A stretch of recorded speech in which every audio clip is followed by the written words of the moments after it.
Hey, what's up, everyone? Andy Cruz here in business development. And this is Will Flores with Mortgage Heroes. Hey, I think my voice squeaked a little bit. I was so excited. I'm like, it's Andy. I'm not sure what you're excited for, but go ahead. Let's go. So we have a couple things we're going to talk about today. So really quick, the topic list today is mortgage rates plummeted last week. You have household debt soaring, and you have a signal from Target. So we're going to go over a couple of those things today. Our first one's going to be the mortgage interest rate decline last week. So Memo, why don't you tell us what is happening with mortgage rates since last week? Well, it was almost like a false, expectation, right? The mortgage, the bond market was much better, so it performed much better. Yep. And rates got it was great. It was like a good week last week. Yeah. But then right after that, Friday, it started plummeting. Yeah.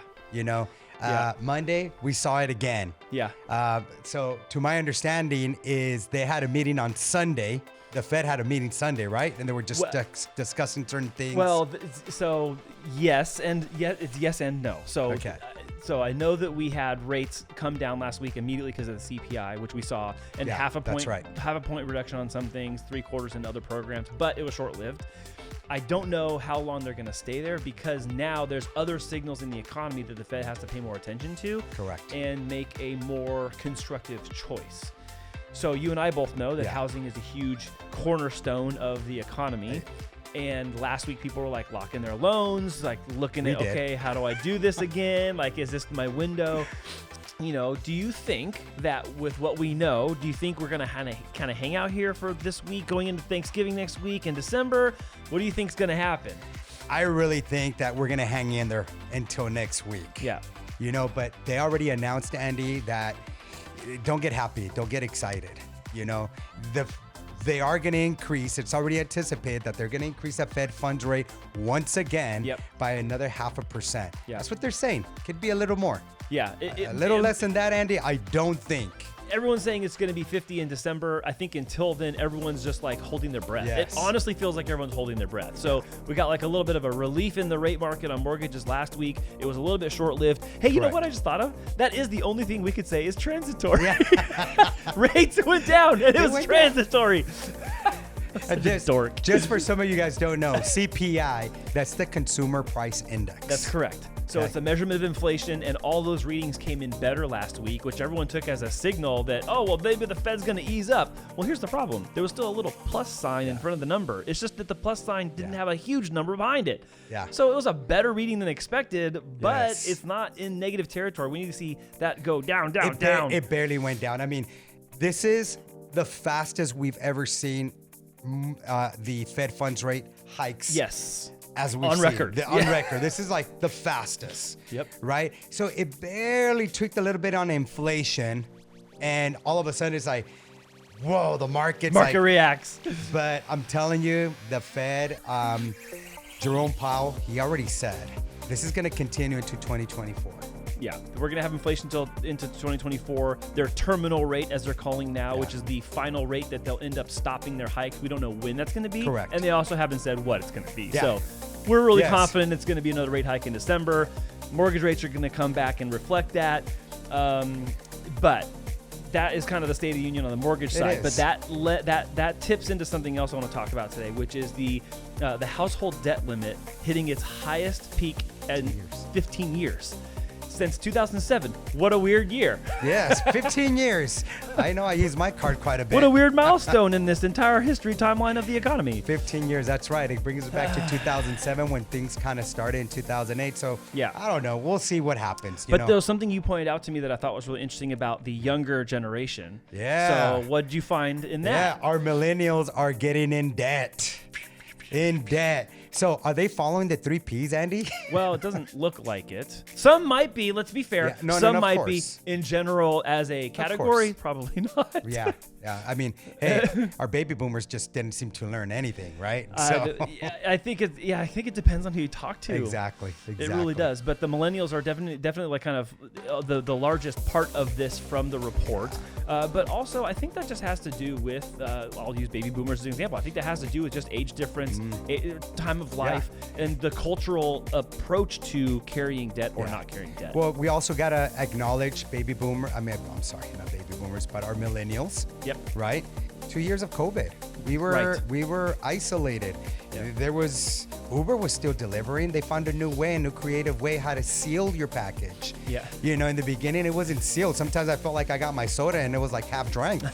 It might have been. So, you know what I mean? So a lot of our millennials, they stayed at home ordering food and stuff like that. Yeah. So that could be something that they got into a habit of, and that could be why they're actually spending so much as well. Who knows, right? But that's what comes to mind, Andy. Well, I know that when I was younger, I had a different spending behavior than I do now, right? My responsibilities are different as a father of 3 kids, and then you have all these things you have to consider, not just yourself. Correct. So I understand that there might be a larger percentage of the millennials that are weighing down that household debt number, but also I think that the startling thing to me is that it surpassed like $16 trillion or something like that. Is that it? It was. Is that it? Yeah, that's trillion with a T.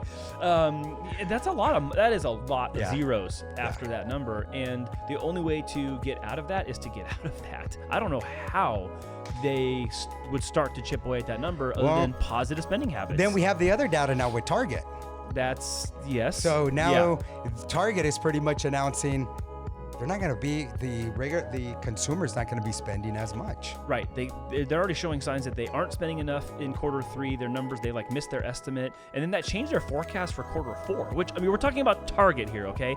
Target, where people not only buy stuff for their house, but they're buying groceries there now. They're buying school supplies. They're buying daily household goods. Correct. This is where people are spending money, and they're forecasting a less than stellar Q4. Well, we already saw also a couple of weeks ago, it was Walmart announcing they're not going to be bringing a lot of products in. That's right. They're just going to bring in the necessities. That's right. Then we heard Best Buy doing the same thing. With electronics, With electronics, Now we hear Amazon.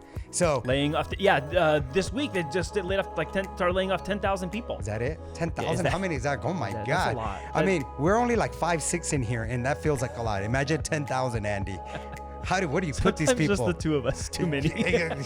You know what I mean? 10,000. That's a lot. Yeah, I think that's gonna make that. It just makes a big impact. And I saw some meta headline that Facebook is letting go of 11,000 people, and Mark Zuckerberg was crying or something. I didn't see it, but I just saw the headline and some bullet points. But I think these are all the signs that hey, brace up, because what we are going into does not look like what we're coming out of. And I think we have to be honest with ourselves about it and honest with you guys about that too. Absolutely. And that's what we're here to do.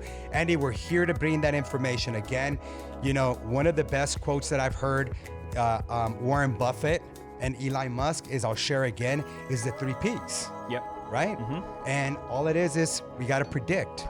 Are these big companies predicting what may happen down the line? Yep. We're seeing Amazon, why they're doing what they're doing.